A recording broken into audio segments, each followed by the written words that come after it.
Sa mga gusto magkaroon ng sound system sa motor nyo, Bluetooth mode. para hindi na boring ang bawat biyahe mo, bumalik ako ng Audiomix Extreme. The power of Chubigo.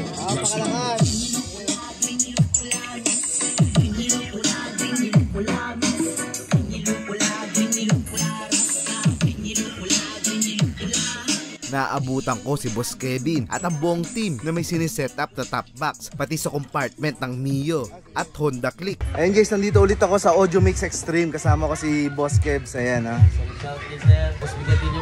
Ayan, dito sa Fairview para ipakita natin yung setup dito sa top box. Sa top box sir, ito po siya. So dito yung pinaka-loaded na namin to 6.5. 6.5. Oo, so may dalawang subwoofer kami dyan, dalawang tweeter, tsaka isang pamboses. Ito, binili niya kasama na yung top box, no? Oo, pag malayo yung customer, kailangan nyo talaga bilhin yung top box para i-build namin yung speaker para pagdating sa kanila, ano na lang sila. Isa salpak na lang. Parang plug and play na rin. Oo, plug and play.